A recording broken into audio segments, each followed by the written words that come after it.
मुलगी शाप की वरदान भाग 4.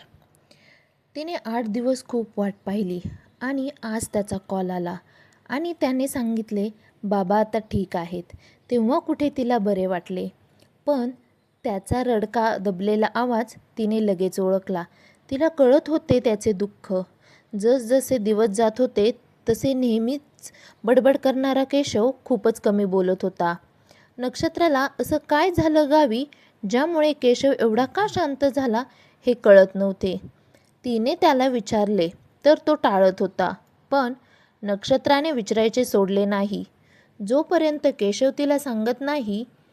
पण केशवने ठरवले आज ना उद्या नक्षत्राला सांगावेच लागेल. म्हणून त्याने तिला कॉल केला. हॅलो नक्षत्रा, मी जे सांगणार आहे ते नीट शांतपणे ऐक. एक शब्द पण बोलू नकोस. गावी गेलो होतो ना आता बाबांसाठी, तेव्हा बाबा बोलले की मोठं लग्न करून सेटल झालाय. तर तू पण लग्न केव्हा करणार? मला तुझी काळजी वाटते. मी मरायच्या आधी लग्न करून घे. मी मुलगी पसंत केलेल्या आहेत 2-3. तूच सांग कोणती पसंत आहे. लव्ह मॅरेज मला चालणार नाही.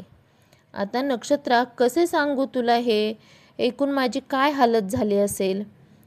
मी बाबांना फक्त टेन्शन नको म्हणून मी ठीक आहे पण मला थोडा वेळ द्या बोललो. हे कसं सांगू तुला कळतच नव्हते. नक्षत्रा त्याला कळू नये म्हणून तोंड दाबून रडत होती. पण केशवला ते कळत होते. नक्षत्रा राहून विचारते मग काय ठरवले आहेस तू आपल्याबद्दल? मला माहीत आहे तुझ्यासाठी तुझे वडील सर्वात प्रिय आहेत. आपल्याबद्दल का नाही सांगितले त्यांना? रडवेल्या आवाजात बोलला. मला कसे सांगू कळत नव्हते त्यांना. मी सांगितले असते तर आपल्याबद्दल तर कदाचित त्यांना दुसरा हार्ट अटॅक आला असता. म्हणून माझी हिंमतच झाली नाही. माझ्याकडे दुसरा पर्यायच नव्हता. म्हणून मी दुसऱ्या मुलीसोबत लग्न करावा लागेल. तुला कसे हे बोलू कळत नव्हते. नक्षत्रा बोल ना ग नक्षत्रा. नक्षत्रा तू ऐकतेस ना? नक्षत्रा रडत असे. तिला बोलावंसं बोलवत नव्हते. काय बोलू सांग ना. जी स्वप्ने पाहिली आहेत त्यांचे काय? आपले प्रेम सर्व काही विसरून जायचे मी. तुझ्याशिवाय नाही जगू शकत. केशव तिला समजवत असतो. त्याची स्थिती अगदी तिच्यासारखीच असते. पण काय करणार. केशव समजावत बोलतो. मी पण नाही जगू शकत तुझ्याशिवाय. पण बाबांना आपल्यामुळे काही झाले तर आपण माफ नाही करू शकणार स्वतःला. बोल ना नक्षत्रा. त्यावर ती बोलली ठीक आहे. कर मग दुसऱ्या मुलीशी लग्न आणि खुश राहा. त्यानंतर आपण कधीच एकमेकांना बोलायचे नाही. बाय. नक्षत्रा आणि केशव दोघेही खूप दुःखी झाले होते.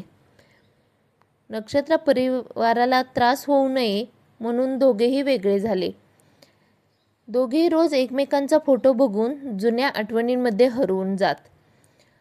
मित्रांकडून एकमेकांची विचारपूस करत. नक्षत्राला घरच्यांचा त्रास आणि केशवचा विरह सहन होत नव्हता. म्हणून घर सोडून एकटे जगण्याचा निर्णय घेतला. तर कधी आत्महत्या करण्याचा पण विचार येत असत. पण चुकीच्या गोष्टी केल्या तर जातीचे धिंडवडे काढतील आणि त्यामुळे मुलगी जन्माला घालणे किंवा तिला शिक्षण न देण्यासाठी नवीन कारण मिळेल. म्हणून तिने ते विचार सोडले आणि वडिलांनी पसंत केलेल्या वरुणसोबत संसार मांडला. तर केशवने चित्रासोबत लग्न केले. पण दोघांच्या मनातले खरे प्रेम कधीच संपुष्टात आले नाही. मुलीच्या जन्मापासून ते मृत्यूपर्यंत सर्व निर्णय दुसरेच घेतात. तेही लोकांचा विचार करून. मुलगी त्यात खुश आहे की नाही हे बघत नाही. फक्त तिने तिचे विचार मांडायला नकोच. लग्नाआधी आई वडिलांचं ऐकते आणि लग्नानंतर नवरा सासू सासरे आणि मुलांचं ऐकते. ते तिच्याकडे पर्याय नसतो. कारण घरच्यांच्या इज्जतीचा प्रश्न असतो ना.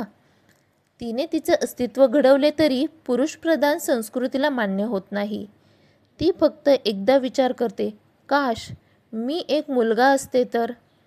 म्हणून तर आम्ही मानतो मुलीचा जन्म एक शापच आहे. आत्ताची तरुण पिढी ही स्थिती बदलू शकते. कारण उद्याचे आई वडील हीच पिढी असणार आहेत. तेव्हा अशी स्थिती उद्भवणार नाही. फक्त खूप वाईट होते असे बोलून चालत नाही. तर आपल्याला समाजात बदल तेव्हाच होईल जेव्हा आपण स्वतःच्या विचारात बदल आपण करू. तर फ्रेंड्स, कशी वाटली ही कथा नक्की कमेंट्समध्ये कळवा. थँक्यू.